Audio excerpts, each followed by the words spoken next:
전설적인 투자자 워런 버핏이 운영하는 버크셔 해서웨이의 최신 투자 포트폴리오를 보면 세계 1위 기업 애플이 포트폴리오에서 정확히 절반의 비중을 차지하고 있습니다. 또한 상위 5개 기업의 비중이 거의 80%에 달하는데요. 사람들은 흔히 분산 투자가 안전하며 집중 투자는 도박이라고 생각합니다. 하지만 가치 투자의 전설로 알려진 워런 버핏의 포트폴리오를 보면 고개가 갸웃하게 되는데요. 버크셔 해서웨이는 미국에서 10손가락 안에 드는 초거대 기업입니다. 이런 대기업이 한 주식에 50%의 비중을 투자한다는 것은 거의 몰빵에 가깝죠. 그런데 안전한 투자의 대명사인 워런 버핏이 어째서 이렇게까지 몰빵 투자를 하고 있는 걸까요? 그것은 사람들이 생각하는 위험과 버핏이 생각하는 위험이 다르기 때문입니다. 사람들은 변동성이 크면 그것을 위험이라고 생각합니다. 그래서 변동성이 큰 주식을 위험한 주식이라고 말하죠. 하지만 버핏이 생각하는 위험은 조금 다릅니다.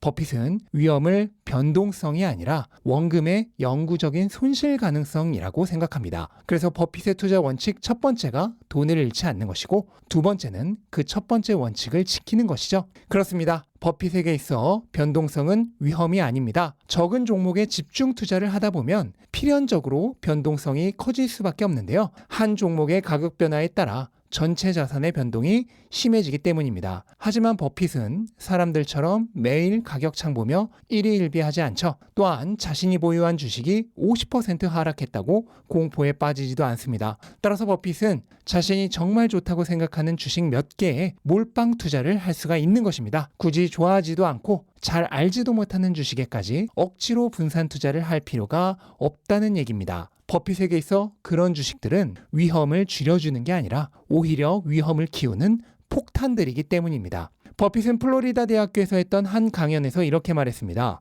만약 여러분이 정말 비즈니스를 제대로 이해한다면 6개 이상의 기업을 보유해서는 안 됩니다. 버크셔 해서웨이의 상위 5개 기업의 비중이 거의 80%니까 버핏은 스스로가 한 말을 비교적 아주 잘 지키고 있다고 할 수 있겠죠?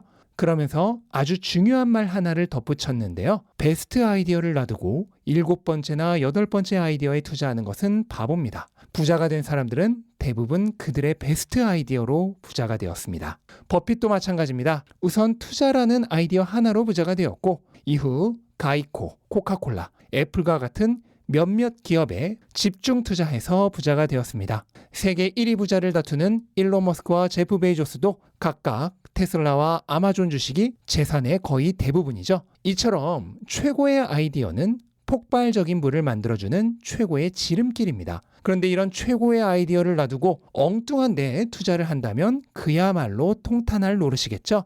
버핏의 영혼의 동반자이자 얼마 전 세상을 떠난 찰리 먼공도 같은 말을 했습니다. 일생일대의 기회가 왔을 때 20%만 투자한다면 합리적인 선택이 아니다. 정말 좋은 기회에 우리가 충분히 투자하는 경우는 매우 드물다. 강하게 확신하는 종목을 발견하면 한 종목에 순자산의 75%를 투자해도 문제가 없다는 버핏 옆에서 먼거는 자신의 개인 재산의 100% 이상을 한 종목에 투자했었다고 태연하게 밝힐 정도로 워런 버핏보다 더 강력한 몰빵 투자의 화신이었습니다. 참고로 100% 이상을 투자했다는 말은 레버리지를 이용한 투자까지 병행했다는 얘기죠.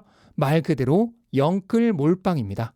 다만 이런 버핏도 자신의 재산을 상속받는 가족들에게는 유산의 90%를 미국 주식 전체에 투자하는 S&P 500 인덱스에 투자할 것을 지시했는데요. 제대로 알지 못하는 투자자가 집중 투자를 하는 것은 매우 위험하다고 생각했기 때문입니다. 따라서 버핏처럼 최고의 기회가 왔을 때 충분한 비중을 실어 제대로 집중 투자를 하기 위해선 정확하게 분석하고 판단하는 지식과 능력이 필요합니다. 그러한 지식과 능력 없이 집중 투자를 하는 것은 거의 도박에 가까운 일이죠. 그래서 우리에겐 공부가 필요한 것입니다. 버핏은 새로 시작하는 투자자에게 조언을 해달라는 요청에 첫마디로 읽을 수 있는 모든 책을 읽어야 한다고 대답했습니다. 그러면서 최고의 투자는 자신의 능력을 개발하는 것이라고 말했죠. 여러분은 자신의 투자 실력을 개발하기 위해 어떤 노력을 하고 계신가요? 가장 좋은 노력은 버핏도 얘기했듯 책을 통해 배우는 것입니다. 책에는 모든 것이 담겨 있죠. 우리의 미래를 바꿀 수 있는 모든 지혜가 책 속에 있습니다. 원하는 것을 얻는 모든 방법 역시 책 속에 담겨 있죠. 버핏은 학생 중 한 명이 매도에 관한 원칙을 묻자 자신은 매수 원칙만 있으며 매도 원칙은 없다고 답했습니다. 왜 그렇게 말했을까요? 좋은 자산을 사서 영원히 보유한다면 팔아야 할 일이 없기 때문입니다. 그런 자산은 어떤 자산인가요? 여러분은 그런 자산을 발견할 수 있나요? 발견했다면 제대로 분석할 수 있나요? 그리고 버핏이나 먼 것처럼 집중 투자할 수 있나요? 집중 투자하다가 50% 폭락이 나와도 공포에 팔지 않고 지켜낼 수 있나요? 우리가 해야 할 유일한 일은 좋은 결정 단 하나를 내리는 일입니다. 그 한 번의 결정이 대부분의 성과를 좌우하기 때문이죠. 그런 결정을 내리는 능력은 어떻게 얻나요? 공부를 통해 얻을 수 있습니다. 그리고 공부를 하는 최고의 방법은 좋은 책을 읽는 것입니다. 그럼 투자에 대해 제대로 공부할 수 있는 좋은 책이 있을까요? 네, 아주 좋은 책이 있습니다. 투자도 인생도 버핏처럼은 투자의 전설 워런 버핏의 투자 철학과 지식을 배울 수 있는 최고의 책 중 한 권입니다. 버핏의 투자 원칙과 투자 가치관을 초보자들도 이해할 수 있는 언어로 귀에 쏙쏙 들어오게 풀어내고 있어 초보부터 고수까지 누구나 보고 배울 수 있는 내용으로 가득합니다. 버핏처럼 자신 있게 좋은 종목 몇 개에 집중 투자해서 빠르게 부자가 되는 방법을 배우고 싶은 분들이라면 꼭 한번 읽어보셨으면 좋겠습니다. 책장을 덮을 때쯤이면 자신이 투자자로서 한층 더 성숙해졌다는 느낌과 함께 큰 만족감을 얻으실 수 있을 겁니다. 지금 읽어보시기 바랍니다. 시작은 빠를수록 좋습니다.